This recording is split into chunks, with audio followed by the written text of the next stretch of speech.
जय श्री सीताराम मित्रों, श्रद्धालु श्रोता बंधुजनों, श्रद्धालु भक्तिमयी हमारी मातृशक्ति माताओं, वंदनीय भक्तजन, वंदनीय विद्युतजन, गुरुजन, सभी को मैं टीकमगढ़ मध्य प्रदेश से डॉक्टर राजेंद्र मिश्रा प्रणाम करता है। मित्रों, मैं श्रीमद् देवी भागवत की कथा कहें या पाठन कहें कर रहा हूँ। तृतीय स्कंद की कथा चल रही है, 14वां आज अध्याय है। श्रीमद् देवी भागवत हमारे 18 पुराणों में पंचम क्रम से पंचम स्थान पर आता है। यह देवी भागवत पुराणों में एक सिरमौर है। जितने भी पुराण हैं सभी में शक्ति की प्रधानता है। क्योंकि शक्ति से ही संसार संचालित है और ये शक्ति ही ब्रह्म कहलाती है। या ये कहें ब्रह्म शक्ति है या ये कहें ब्रह्म ही है। यह रुद्र रूपिणी है। यह विष्णु की अजेय निद्रा शक्ति है। विष्णु माया है। अत्यंत भाग्यशाली जो होते हैं, जिनके भाग्य में होता है, वही श्रीमद् देवी भागवत की कथा उनको ही सुनने को मिलती है। या वो कुछ कथा या देवी भागवत का अपने घर में पाठ करते हैं, पढ़ते हैं।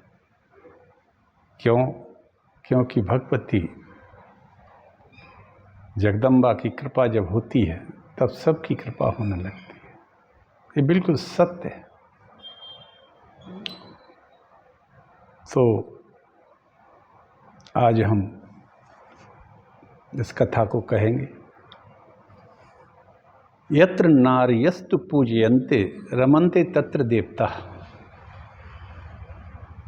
यत्रे तास्तु न पूजयन्ते सर्वा अस्तत्रा फला क्रिया। अर्थात जिस कुल में नारियों का सत्कार होता है, पूजा होती है, उस कुल में दिव्य भोग और उत्तम संतान होते हैं। और जिस कुल में स्त्रियों का सम्मान नहीं होता है, उस परिवार की सारी क्रियाएं निष्फल हो जाती हैं।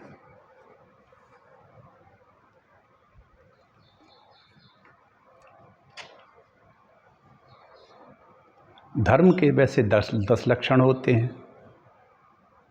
धृति, क्षमा, दामो, अस्तेयम, शौच, इंद्रिय निग्रह, धीर, विद्या, सत्यम, काम, सत्यम, क्रोधो, दशकम धर्म लक्षणम।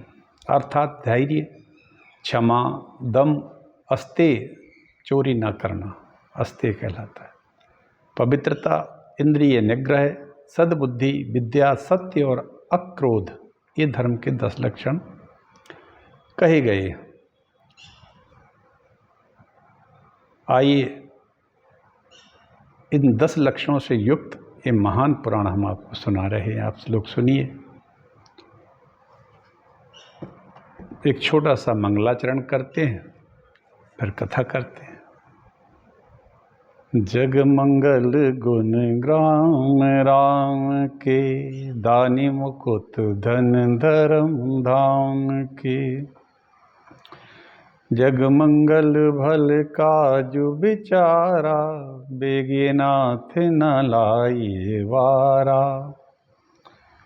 गंगा तरंग रमणीय जटा कलापम, गौरी निरंतर विभूषित वाम भागम। नारायण प्रिय मनंग मदापहारम, वाराणसी पुरपतिम भज विश्वनाथम। अच्युतम केशवम राम नारायणम, कृष्ण दामोदरम वासुदेवम हरिम। श्रीधरम माधवम गोपिका वल्लभम, जानकी नायकम श्री रामचंद्रम भजे। भक्त भक्ति भगवंत गुरु, चतुर नाम बपु एक। तिनके पद बंदन करो, ना सत विघ्न अनेक।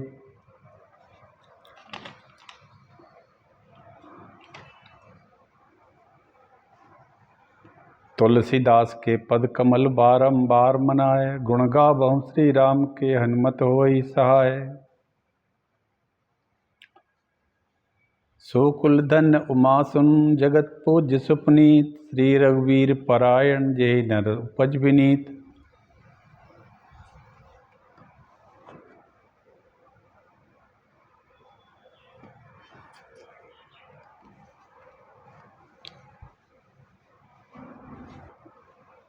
मित्रों, 14वां अध्याय शुरू करते हैं। इसमें देवी महात्म से संबंधित राजा ध्रुव संधि की कथा है। ध्रुव संधि की मृत्यु के बाद राजा युधाजित और वीरसेन का अपने अपने दौहित्रों के लिए राजा बनाने को युद्ध करना, ये सब इसी कथा में आता है। तो आप सुनिए। जन्मेजय कहते हैं, बोलिए सियावर रामचंद्र की जय। ध्रुव संधि जन्मेजय कहने लगे, मैंने विष्णु के द्वारा किया गया देवी यज्ञ का वर्णन तो सुन लिया है महाराज, मैं भी देवी यज्ञ अब अवश्य करूंगा। आप मुझे भगवती की महिमा को विस्तार से बताइए। व्यास जी कहते हैं, राजन सुनिए, अब मैं भगवती के उत्तम चरित्र का वर्णन करूंगा। शृणु राजन प्रवक्ष्यामि देव्यास चरितमुत्तमम इतिहासम पुराणांच कथयामि सुविस्तरम। अब मैं विस्तार से इतिहास को कहता हूँ। अयोध्या नगरी में एक धर्मात्मा सत्यनिष्ठ कौशलेषु नृपश्रेष्ठम कौशलेषु नृपश्रेष्ठा सूर्य वंश समुद्वा पुष्यपुत्रो महातेजा ध्रुव संधि रति स्मृतः धर्मात्मा सत्यसंदर्श वर्णाश्रम हितेरतः अयोध्यायां समृद्धायां राज्यम चक्रे शुचिव्रतः। कौशल देश में सूर्य वंश में एक महातेजस्वी श्रेष्ठ राजा उत्पन्न हुए। वे महाराज पुष्य के पुत्र थे और ध्रुव संधि के नाम से विख्यात थे। वे धर्मात्मा सत्यनिष्ठ वर्णाश्रम धर्म की रक्षा के लिए सदा तत्पर रहते थे। पवित्र व्रतधारी वे ध्रुव संधि वैभवशालिनी अयोध्या नगरी में राज्य करते थे। ब्रह्मणा क्षत्रिय वैश्या शूद्राश्चायन्ते तथा द्विजः स्वाम स्वाम वृत्तिम स्थाय समास स्थाय तद्राज्ये धर्मतो अभवन। उनके राज्य में ब्राह्मण क्षत्रिय वैश्य शूद्र द्विजगण सभी अपनी अपनी जीविका में तत्पर रहकर धर्म पूर्वक आचरण भी करते थे। और उनके राज्य में कहीं भी चोर, निंदक, धूर्त, पाखंडी, कृतघ्न और मूर्ख मनुष्य निवास नहीं करते थे। न धूर्त थे, न पाखंडी थे, न चोर थे, न मूर्ख थे, सब बुद्धिमान लोग थे चारों वर्णों में। इन ध्रुव संधि की 2 पत्नियां थीं। एक का नाम था मनोरमा और एक का नाम था लीलावती।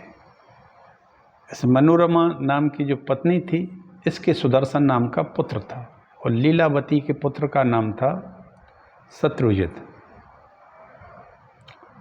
धीरे धीरे बड़े हो जाते हैं, लेकिन ध्रुव संधि जो इनके पिता थे वो शत्रुजित को ज़्यादा चाहते थे। ऐसा हर घर में आप पाया जाता है लगभग कि यदि 2-3 पुत्र हों, 2 पुत्र हों, 3 हों, 4 हों या 5 हों, कितने भी हों, लेकिन पिता का किसी विशेष पुत्र पर प्रेम माता पिता का रहता है ज़्यादा। और ये भी ऐसा ही था। एक दिन ध्रुव संधि महाराज शिकार करने चले जाते हैं। राजाओं को शिकार एक तरह से ऐसा है जैसे युद्ध का अभ्यास चल रहा हो। अभी भी हमारे देश की सेनाएं दूसरे देश की सेनाओं के साथ मिलकर युद्ध का अभ्यास करती हैं। ऐसे ही राजा लोग पहले शिकार के नाम पर अपना एक युद्ध का अभ्यास सा करते रहते थे। ये उनकी राजनीति का एक ये अंग था और उसी के तहत ये राजा ध्रुव संधि भी अनुचरों के साथ अपने शिकार खेलने के लिए जाते हैं। वहाँ एक बड़ा विशाल शेर इनके सामने उपस्थित होता है, आ जाता है नज़र में जंगल में। इन्होंने उसके ऊपर तलवार से वार किया। शेर भी बड़ा बलिष्ठ था, जंगली था, उसने भी इनको छत विक्षत कर दिया और शेर भी छत विक्षत हो जाता है इनकी सेनाओं के बाणों से। दोनों मर जाते हैं, शेर भी मारा जाता है और ध्रुव संधि भी मर जाते हैं, मारे जाते हैं। अब एक समस्या हो गई। ध्रुव संधि की जैसे मारे अयोध्या में राजा विहीन हो गया राज्य, तब वशिष्ठ जी ने सभी राज्यसभा बुलाकर सभी सदस्यों से राजा बनाने के लिए कहा। उस राज सिंहासन पर वैसे अधिकार सुदर्शन का था, वो बड़ा था, योग्य भी था, लेकिन पुत्र शत्रुजित बड़ा प्रिय था ध्रुव संधि को, पिता को। अतः ये निर्णय नहीं कर पा रहे थे कि किसको बिठाया जाए। इधर दोनों के नाना आ गए, मनोरमा के पिताजी आ गए अपने दौहित्र सुदर्शन को राजा बनाने, और उधर ध्रुव शत्रुजित के नाना आ गए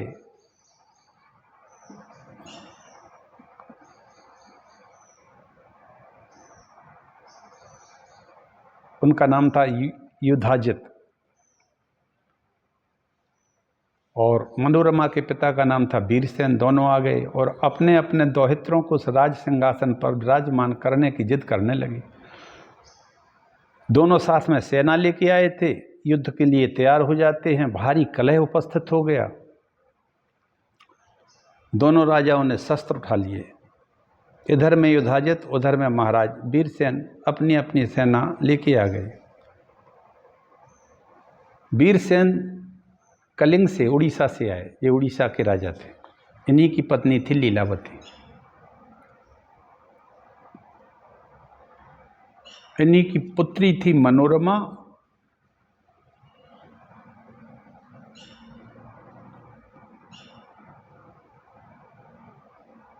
जो कलिंगाधिपति थे वीरसेन, ये मनोरमा के पिता थे। ये आ गए।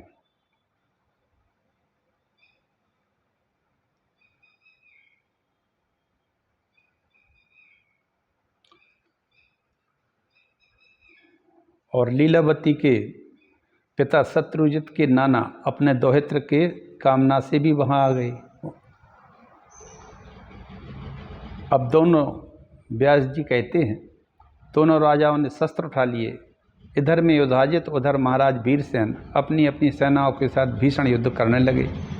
दोनों ओर की सेना आपस में लड़कर मरने कटने लगी। वीरों के शव से पट गया धरती। शक्ति शूल तरवारी कृपाना, अस्त्र शस्त्र कुल सायुध नाना, 10 दिस रहे बान नभछाई, मानहु परब मेघ धर लाए।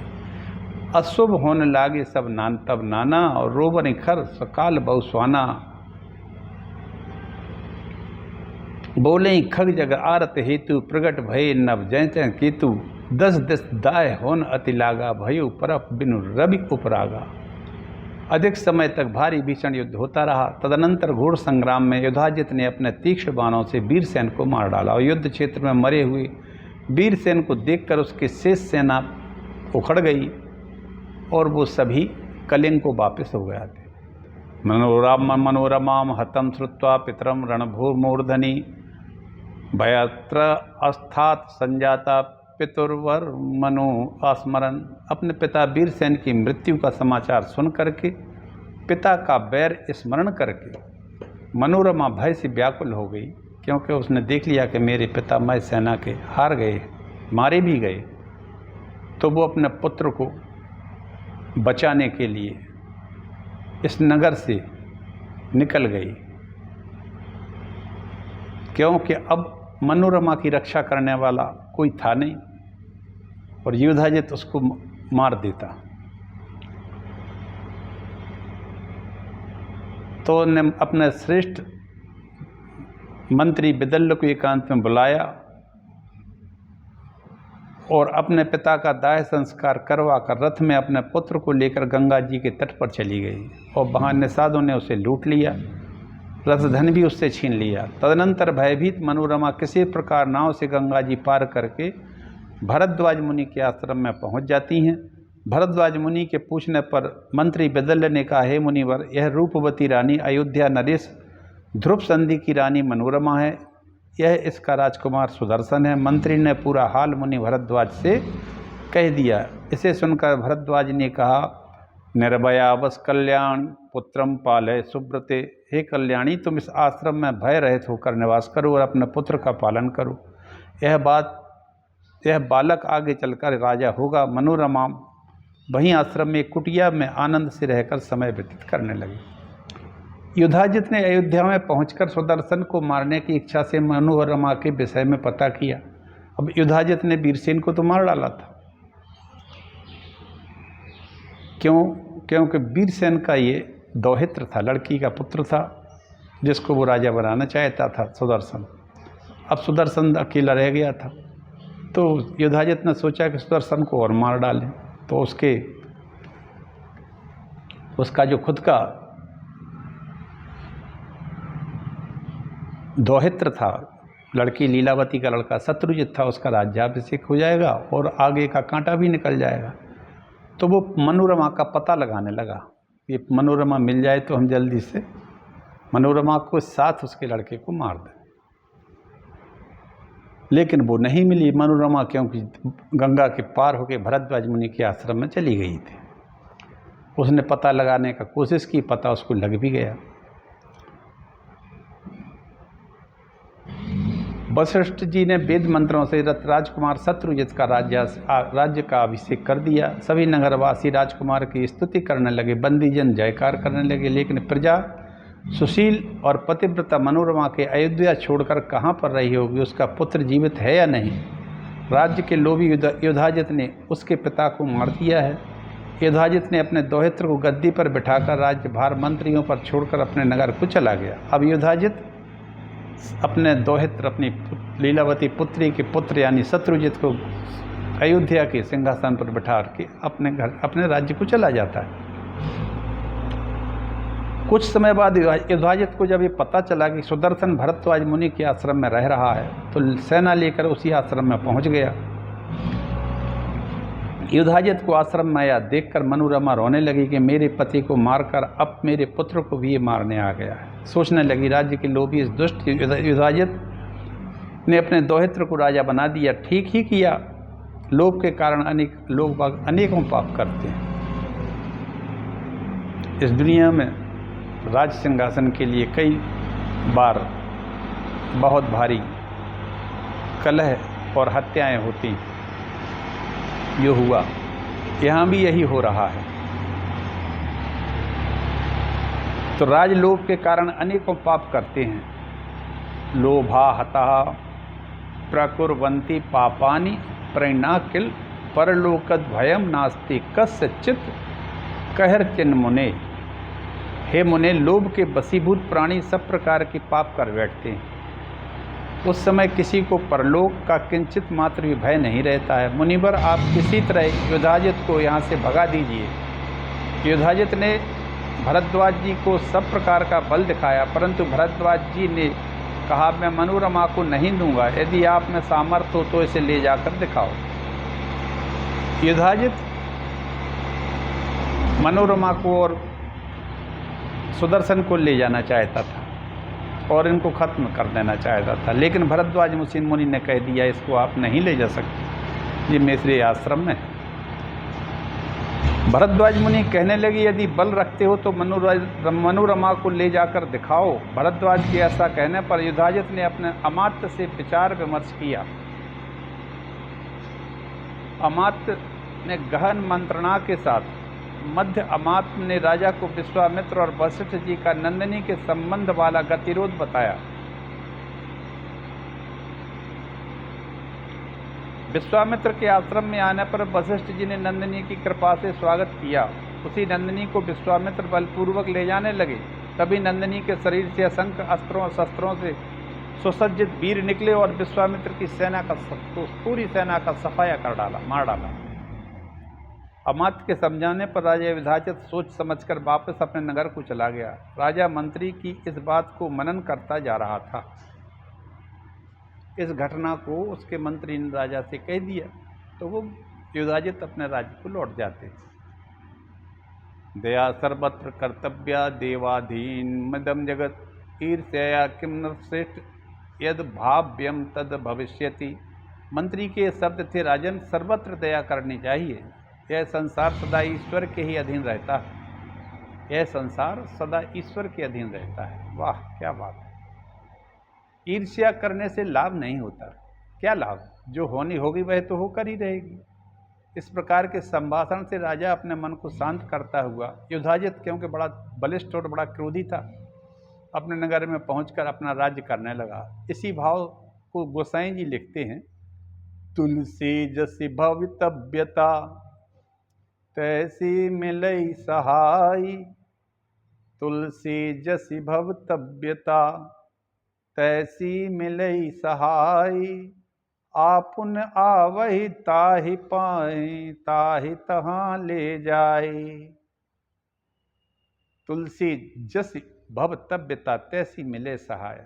आह, जैसा होना होता है वैसा ही सहायक मिल जाता है। दुष्ट को दुष्ट मिल जाता है, मूर्ख को मूर्ख मिल जाता है। कुगति जब होना है तो कुगति के लिए बड़े बड़े भारी महापापी साथ में आ जाते हैं, कुगत करने वाले, कराने वाले। आपन आबहि ताहि तहाँ ले जाए, और वो वहीं ले जाते हैं। जिसकी दुर्दशा होना ही है उसको क्या करें। तुलसी जस भवतव्यता तैसी मिलई सहाय, आपन आबहि ताहि तहाँ ले जाए। मुद्दई लाख बुरा चाहे तो क्या होता है, वही होता है जो मंजूरे खुदा। सुदर्शन आश्रम में मुनि बालकों के साथ खेलते खाते निर्भय होकर आनंद से रहने लगे। एक दिन एक मुनि कुमार ने विदल्ल को क्लीप कह दिया। सुदर्शन ने उसमें क्लीम शब्द को मन में धारण कर दिया। 5 वर्ष की आयु में ही न्यास सहित छंद विहीन, ऋषि विहीन मंत्र दैव योग से ही प्राप्त हो गया। सुदर्शन रूपवान सुदर्शन उसे बार बार बोलता, कभी भी भूलता नहीं था। एक क्लीम काम कृष्ण बीज है, कृष्ण बीज मंत्र है, और नवार्ण मंत्र का क्लीम एक मंत्र का एक हिस्सा है। ओम ऐं ह्रीं क्लीं चामुंडाई बिच्चे। नवार्ण मंत्र में क्लीं शब्द है। काम एम है बाघ बीज मंत्र, रींग है माया बीज, और क्लीम है कृष्ण बीज, काम बीज भी इसको भी कहते हैं। इस क्लीम मंत्र को सुदर्शन 5 वर्ष की आयु से जप रहा था। मुनि भरद्वाज ने 11 वर्ष की आयु में उसका उपनयन संस्कार कर दिया, और सांगोपांग वेद शास्त्र, नीति शास्त्र और धनुर्वेद की विधिवत शिक्षा भी दे दी। एक दिन सुदर्शन ने लाल वस्त्र धारण किए हुए, रक्त आभूषणों को धारण किए हुए, वाह क्या बात है, देवी के दर्शन प्राप्त किए।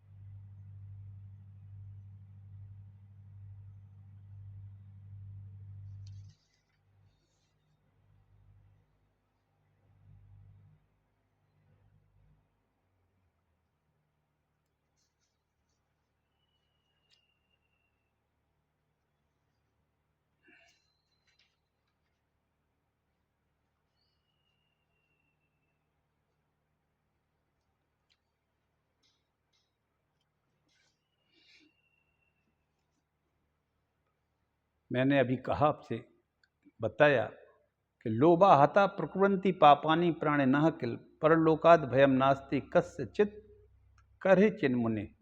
हे मुने, लोभ के वशीभूत प्राणी सभी प्रकार के पाप कर बैठते हैं। उस समय किसी को परलोक का तो कोई भय रहता नहीं है। लोभ से नष्ट हुए चित्त वाले प्राणी दूसरों का धन हड़पने के लिए मन, वचन और कर्म से सम्यक तत्पर रहते हैं। देवताओं की निरंतर आराधना करके मनुष्य उनसे धन की कामना भी करते हैं। निश्चित है कि देवता अपने हाथों से धन उठाकर उन्हें देने में पूरी तरह से समर्थ नहीं है, किंतु व्यवसाय, दान, चोरी अथवा बलपूर्वक लूट आदि से के माध्यम से मनुष्य का अभिलषित धन दूसरे के पास से ले जा करके उन्हें दे दिया जाता है।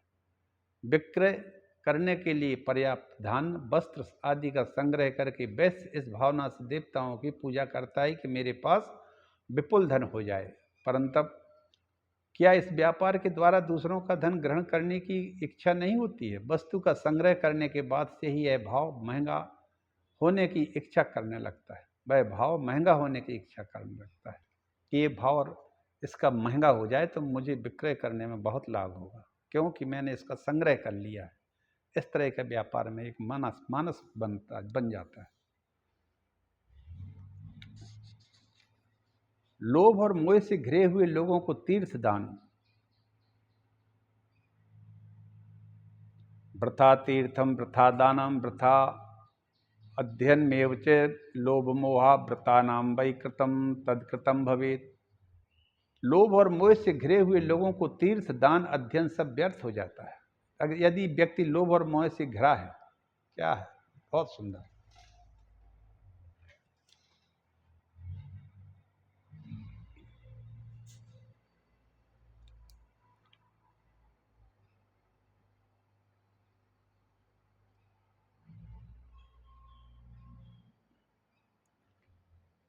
लोभ और मोह से घिरे हुए लोगों का तीर्थ दान अध्ययन सब व्यर्थ हो जाता है। किया हुआ सारा कर्म नष्ट न करने के समान हो जाता है। हे महाभाग, इस विधाजित के घर लौटा दीजिए। द्विजतम जानकी की भांति मैं अपने पुत्र के साथ यहीं निवास करूंगी। मनोरमा के ऐसा कहने पर तेजस्वी भरद्वाज मुनि राजा युधाजित के पास बोले, नृपश्रेष्ठ, अपने इच्छानुसार आप अपने नगर को चल लौट जाइए। छोटे बालक बाली यह मनोरमा बड़ी दुखी है, वह नहीं जा रही है। युधाजित बोला, हे सौम्य मुने, आप हट छोड़ दीजिए, मनोरमा को विदा कर दीजिए, इसे छोड़कर मैं नहीं जाऊंगा। यदि आप नहीं मानेंगे तो मैं इसे बलपूर्वक ले जाऊंगा। ऋषि बोले, जैसे प्राचीन काल में विश्वामित्र वशिष्ठ मुनि की गौ ले जाने को उद्यत हुए थे, उसी प्रकार यदि आप में शक्ति हो तो आज मेरे आश्रम में से बलपूर्वक ले जाइए। लेकिन वो लौट जाता है।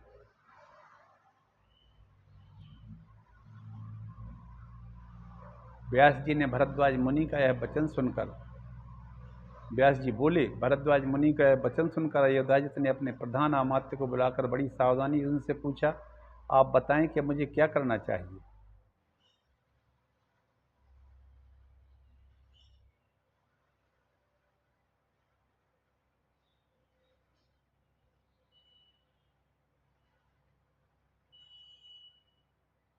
वो चाहता था, युधाजित चाहता कि मैं सुदर्शन को तत्काल यहाँ पकड़ के मार दूं। इसके मर जाने पर उसके दौहित्र शत्रुजित को निष्कंटक राज हो जाएगा। तब अमात्य ने कहा, ऐसा दुस्साहस नहीं करना चाहिए। भरद्वाज मुनि का वचन सुना है, उन्होंने इस विश्वामित्र का दृष्टांत दे दिया है। और विश्वामित्र का और वशिष्ठ का जो विवाद हुआ था वो नंदिनी गाय के ले जाने पर हुआ था। उसमें बस विश्वामित्र की पूरी सेना मारी गई थी और वो नंदिनी को ले जा नहीं पाए थे। तो राजन, देवयोग से कभी वज्र तृण बन जाता है, वज्र तृण बन जाता है, और कभी समय तृण वज्र बन जाता है। इसमें संदेह नहीं कि देवयोग से ही खरगोश सिंह को और मच्छर हाथी को भी मार देता है। अतः हे मेधाविन, आप दुस्साहस छोड़कर मेरा हितकर वचन मानिए। व्यास जी बोले, जन्मेजय मंत्री की बात सुनकर नृपश्रेष्ठ युधाजित भरद्वाज मुनि को सिर झुकाकर अपने पुर पर चला गया। अब मैंने अभी कहा था कि मुनि बालकों ने सर्वत्र निर्भय होकर क्रीड़ा करता हुआ सुदर्शन एक दिन सुदर्शन के पास आए और विदल्य को किसी मुनि कुमार ने क्लीप कह दिया। इस नाम से पुकारा, क्लीप के नाम से। उसे सुनकर सुदर्शन ने उसे एकाक्षर क्ली शब्द को स्पष्ट रूप से धारण कर लिया। इस अनुस्वार विहीन अक्षर का ही वह बार बार उच्चारण करता था। उस उच्चारण में अनुस्वार भी नहीं था, क्ली था केवल। क्ली है जबकि अनुस्वार लगता है। बालक की कामराज, ये मंत्र जो है एक कामराज मंत्र है, क्लीम शब्द। बीजम वही कामराजाख्यम गृहीतम मनसत सदा तदा जपा बालको अत्यर्थम धृत्वा चेतसी सादरम। वाह! बालक को इस कामराज कृष्ण बीज मंत्र को मन से ग्रहण कर लिया और उसे हृदयंगम करके आदर पूर्वक जपना आरंभ कर दिया। महाराज, देवयोग से ही उस बालक सुदर्शन को यह कामराज नामक अद्भुत बीज मंत्र स्वयं ही प्राप्त हो गया था। उस समय केवल 5 वर्ष की अवस्था में ही न्यास सहित मंत्र प्राप्त कर मन ही मन उसे जपता रहता था। खेलता, सोता, उस मंत्र को स्वयं सबका सार समझकर सुदर्शन उसे कभी नहीं भूलता था। 11वें वर्ष में उसका उपनयन संस्कार हो जाता है। बालक को उस मंत्री के प्रभाव से समस्त विद्याओं का, बालक ने उस मंत्र के प्रभाव, क्लीस मंत्र के प्रभाव से समस्त विद्याओं का सम्यक अभ्यास कर डाला। एक बार उसने देवी के स्वरूप का अत्यंत दर्शन भी किया। एक बार, ये 14वें अध्याय का तृतीय स्कंद के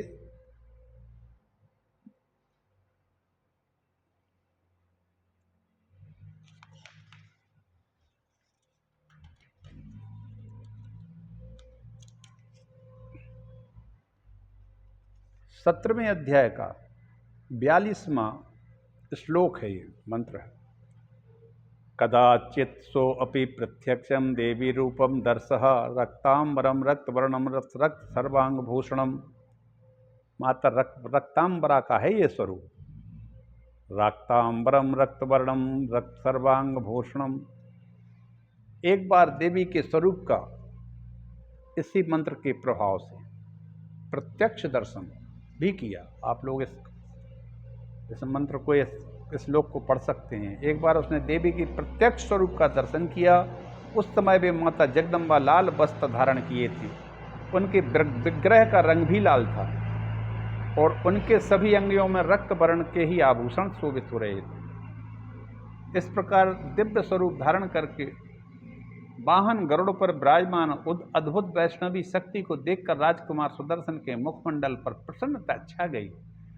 गरुड़े वाहिने संस्थां वैष्णवीं शक्तिमद्भुतां दृष्ट्वा प्रसन्न बदनः स बभूव नृपात्मजः। वाह! वह गरुड़ पर बैठी थी, रक्त दंतिका माता। रक्त वर्ण का पूरा स्वरूप था, आभूषण थे, उनके वस्त्र भी रक्त वर्ण के थे और वे गरुड़ पर बैठ के आई और सुदर्शन को दर्शन दिया। इस प्रकार समस्त विद्याओं को और रहस्य जानने वाला वह सुदर्शन उन वन में रहकर जगदम्बा की उपासना करता हुआ नदी तट पर विचरण करने लगा। उसी वन में भगवती जगदम्बा ने उसे धनुर्वेद, अनेक तीक्ष्ण बाण, तूणी और कवच भी प्रदान किए। वाह! बोलो जगदम्बा माता की जय। भस्म संदिग्ध सर्वांग रुद्राक्षाभरणान्विता शिव शंकर सर्वात्मन श्री माता जगदम्बिके। वो तो इस सारे ब्रह्मांड की जननी थी, जननी है। उन्होंने इसको धनुर्विद्या दी और अनेक तीक्ष्ण बाण और तूरीण और कवच भी दिए। इस प्रकार सभी सूक्ष्मों से युक्त शशिकला नाम से विख्यात काशीराज को परम प्रिय पुत्री ने उस वन में रहने वाले समस्त शुभ लक्षणों से संपन्न, पराक्रमी तथा दूसरे कामदेव के समान प्रतीत होने वाले राजकुमार सुदर्शन के विषय में सुना। बंदीजनों ने मुख राजकुमार के विषय सुनकर शशिकला ने मन ही मन बुद्धि पूर्वक उसे पति रूप में वर्ण कर लिया। उसी दिन आधी रात को जगदम्बा स्वप्न में शशिकला के पास जाकर स्थित हो गई और उसे आश्वस्त करके यह वचन बोली, हे सुश्रोणी, सुदर्शन मेरा भक्त है, तुम उसी को अपना पति स्वीकार कर लो। हे भामिनी, मेरी आज्ञा से वह तुम्हारी सब कामनाएं पूर्ण कर देगा। इस स्वप्न का बार बार स्मरण करके प्रसन्नता से उसने अपनी एक अन्य सखी से पूरा वृत्तांत बता दिया।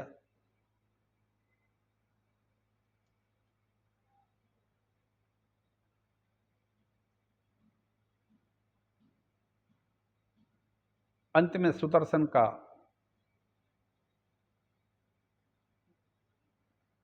और शशिकला का विवाह हो जाता है।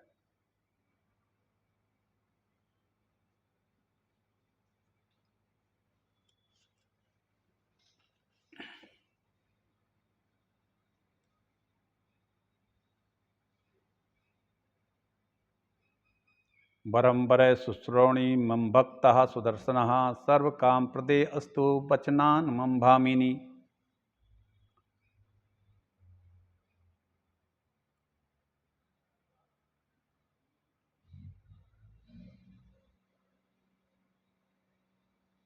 व्यास जी कहते हैं, भगवती के बाग बीज मंत्र कि जबकि प्रभाव से अकेले बलहीन बनवासी सा फलाहार करने वाले होते हुए भी सुदर्शन शशिकला के मन में पूर्ण रूप से बस गए।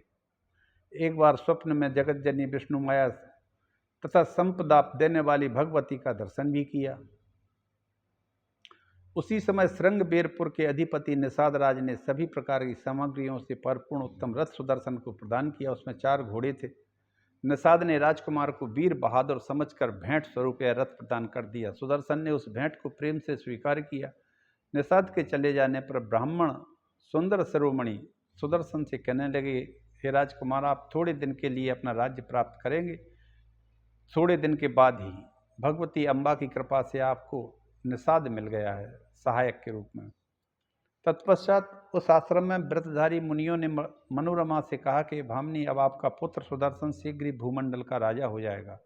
मनोरमा कहने लगी, हैं मुनि श्रेष्ठ, मेरे पुत्र के पास ना धन है ना सेना है, लेकिन आपकी भविष्यवाणी सत्य हो जाएगी। यह माता की कृपा हो सकती है तो सब कुछ हो सकता है। व्यास जी कहने लगे, जब कल्याणकारिणी भगवती प्रसन्न होती हैं तो कोई भी कार्य असंभव नहीं है। वाह! जब कल्याणकारिणी भगवती प्रसन्न होती हैं तो कोई कार्य असंभव नहीं है। संसार में ऐसा कौन विद्वान है जो शक्ति की आराधना न करता हो? संसार में ऐसा कौन है जो शक्ति की आराधना न? सुदर्शन के ऊपर कल्याणकारिणी की असीम कृपा है। उन भगवती के बिना परमात्मा का स्वरूप जानने में कौन समर्थ है? जय हो। वाह, क्या बात है! इस संसार में ऐसा कौन विद्वान है, ऐसा कौन शासक है जो शक्ति के बगैर सत्ता में हो? शक्ति की सभी आराधना करते हैं। सुदर्शन के ऊपर कल्याणकारिणी की असीम कृपा है। उन भगवती के बिना परमात्मा के स्वरूप को जानने में कोई समर्थ नहीं है। क्यों? कि यह शक्ति ही परमात्मा की है। राजकुमार सुदर्शन हर समय माता भगवती का ही ध्यान करता हुआ राज्य सुख जैसा ही सुख भोगने लगा। उधर शशिकला काम से निरंतर पीड़ित होती हुई किसी तरह अपना समय गुजारने लगी। उसी बीच में शशिकला के पिता ने स्वयंवर का आयोजन किया। शिल्पियों द्वारा मंच बनाए गए।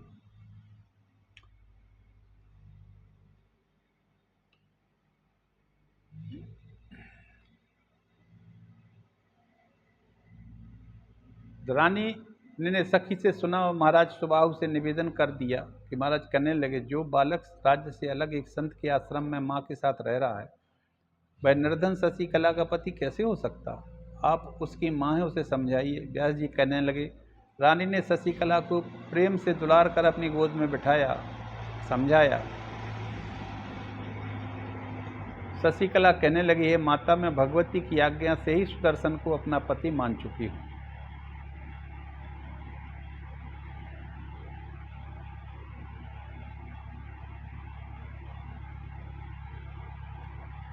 उसे जाते हुए मनोरमा ने आशीर्वाद स्वरूप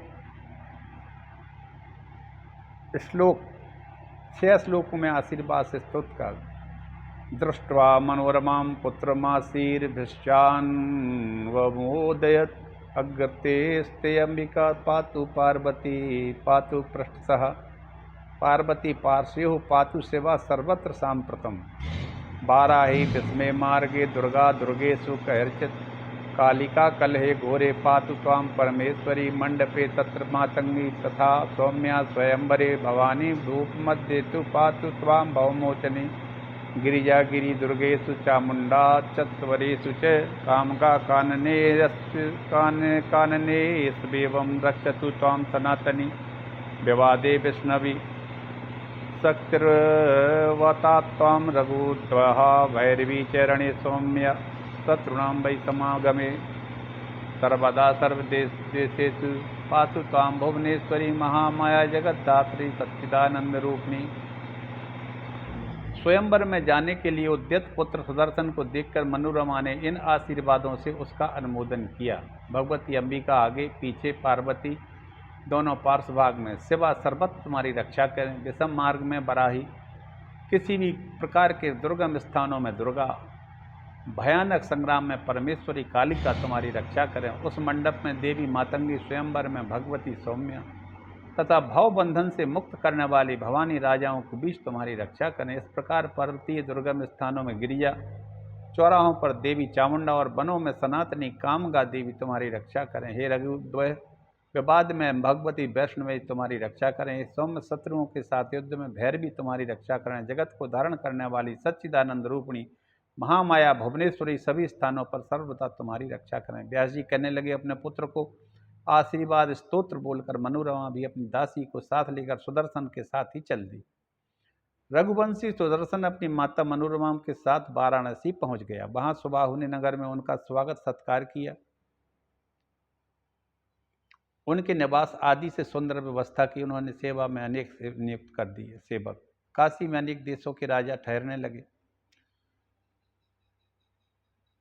शत्रुजित को लेकर यहाँ युधाजित भी आ गया। इसके अलावा करुण देश के राजा मद्र देश, मद्रास, तमिलनाडु, सिंधु, महेशमती, पांचाल, कामरूप, आसाम, कर्नाटक नरेश, चोल राज, महाबली, विदर्भ नरेश, बड़े प्रतापी राजा स्वयंवर में आ गए। इन सभी राजाओं की कुल सेना 63 अक्षौहिणी थी। सभी राजकुमार आपस में कहने लगे, रघुवंशी सुदर्शन भी अपनी माता मनोरमा को लेकर आ गया है। इसे सुनकर युधाजित कहने लगा, राजकुमारी को प्राप्त करने के लिए मैं सुदर्शन को निश्चित ही मार डालूंगा। युधाजित की यह बात सुनकर केरल नरेश कहने लगे, नात्र युद्धम प्रकर्तव्यम राजन्यच्छा स्वयंवरे। हे राजन, इच्छा स्वयंवर में युद्ध नहीं होना चाहिए। हे राजन, पहले तो आपने सुदर्शन को अन्यायपूर्वक राज्य से निकाल दिया, अपने दोहित्र को स्वामी बना दिया। राजन, अब आप उसका वध करना चाहते हैं। हर प्राणी को अन्याय का फल अवश्य भोगना पड़ता है। धर्मो जयति ना धर्मा, सत्यम जयति नानृतम, मानयम कुरु राजेन्द्र त्यज पाप मतिम किल। हे राजन, धर्म की जय होती है, अधर्म क्या नहीं होता है, नाश हो जाता है। सत्य की जय होती है, असत्य की कभी नहीं होती है। अतः हे राजेंद्र, आप अन्याय न कीजिए। इस पापमय विचार का सर्वथा परित्याग कर दीजिए। आपका दोहित्र भी यहाँ आया है, वह भी सुंदर है, अन्य राजकुमार भी सुंदर है। अब स्वयंवर में कन्या किसका वर्ण करती? यही स्वयंवर का विधान है। अतः विवेकी पुरुष को परस्पर बैरभाव नहीं रखना चाहिए। युधाजित कहने लगा, हे केरल के नरेश, क्या बड़े बड़े शक्तिशाली राजकुमार के होते हुए एक सियार क्या सिंह के भाग को खा सकता है? इस प्रकार राजाओं ने अनेक प्रकार विचार विमर्श हुए। फिर सर्वसम्मति से काशी नरेश को बुलाया गया। उनसे पूछा कि आपकी कन्या किससे देना चाहते? तो सुबाहु कहने लगे, मेरी पुत्र ने मन ही मन सुदर्शन का वर्ण कर लिया है। मैंने उसे बहुत समझाया, परंतु वह निर्णय पर अड़ेगा। तत्पश्चात सभी राजाओं ने सुदर्शन को बुलाया। उनसे पूछा, तुम्हारे पास ना सेना है, ना धन है, ना बल है, जबकि इस समय अनेक राजकुमार, तुम्हारा भाई शत्रुजित भी अपने नाना के साथ पूरे दल बल से आया है। आप अपना मंतव्य हमें बताइए। सुदर्शन ने कहा, राजाओं, मेरे पास ना धन है, ना सेना है, ना किला है, ना मेरा कोई रक्षक है। अत्र स्वयंवरम श्रुत्वा द्रष्टुकाम यह गतः स्वप्ने देव्या प्रेरितो अस्मि भगवत्या न संशय। मैं यहाँ स्वयंवर होने का समाचार सुनकर माँ भगवती की आज्ञा से यहाँ आया हूँ।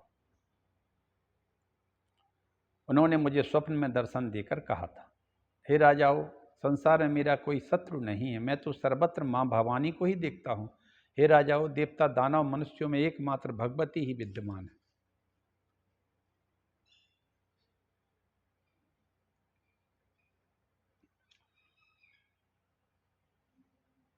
और राजा लोग कहने लगे, हे राजकुमार, अपना कथन सत्य है, आपका कथन सत्य है। उज्जैनी नरेश मारना चाहते हैं हमें, आपके ऊपर दया तो आ रही है। युधाजित उज्जैन का राजा था। युधाजित शत्रुजित का जो नाना था, वो उज्जैन का शासक था। हे राजाओं, प्रारब्ध पूरा हो जाने पर, करोड़ों यत्न करने पर भी मनुष्य अंततः मर ही जाता है, और देव के अनुकूल रहने पर बिना किसी रक्षा के वे हजारों वर्ष जीवित भी रहता है, यदि भगवानी की कृपा रही तो।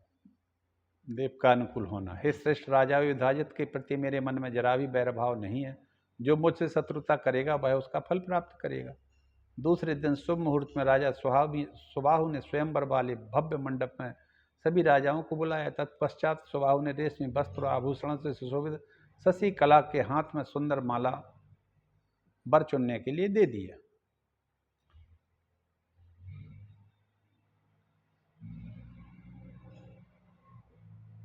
व्यास जी कहते हैं शशिकला के वचन सुनकर महाराज सुबाहु सोचने में पड़ गए कि वहाँ स्वयंवर स्थल पर एकत्र सभी राजाओं से अब मैं क्या कहूँ।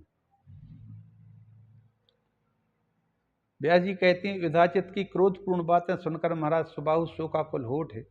अपनी पत्नी से कहा स्वयंवर सभा में घोर कलह उपस्थित हो रहा है, अब मैं क्या करूं। महाराज सुबाहु की बात सुनकर रानी ने शशिकला से कहा, हे पुत्री, इस समय तुम्हारी हट के कारण तुम्हारे पिता दुखी हैं, सुदर्शन को छोड़कर किसी दूसरे राजा का वर्ण कर लो। महाराज सुबाहु ने भी पुत्री को बहुत समझाया। शशिकला अपने माता पिता के कहने लगी, आपने जो कहा वह आपका संशय उचित है, परंतु हे पिताजी, मन से वर्ण किए गए सुदर्शन को छोड़कर मैं दूसरे का वर्ण करूं। हे महाराज, दूसरी बात यह है कि पण स्वयंवर करने में मुझे सबके अधीन रहना पड़ेगा। अभी आप राजाओं से कल स्वयंवर आने को कह दो और फिर रात में विधि विधान से मेरा सुदर्शन के साथ विवाह कर प्रातःकाल मुझे विदा कर दो। जब कुपित राजा हमें रास्ते में युद्ध करने मारने का विचार करेंगे तो वहां भगवती हमारी रक्षा करेंगी।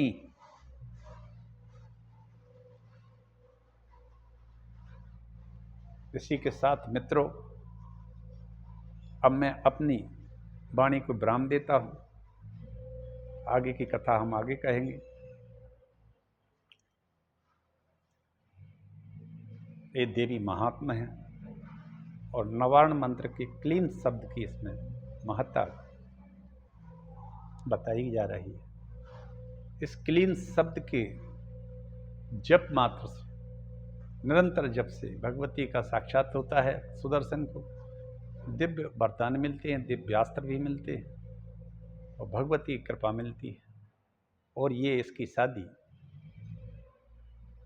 काशी के राजा सुबाहु की पुत्री शशिकला से स्वयंवर में होती है। ये स्वयंवर में पहुंच जाता है। दैव योग से वहाँ शत्रुजित का नाना युधाजित भी आ जाता है, जो इसको पहले भी मारना चाहता था, लेकिन शशिकला ने सुदर्शन का वर्ण अपने मन में कर ही लिया था, क्योंकि उसको भी देवी का साक्षात्कार स्वप्न में हो गया था। उनके आज्ञा थी कि आप तुम सुदर्शन को वर्ण कर लो। अब सुदर्शन भी पहुंच जाता है स्वयंवर में।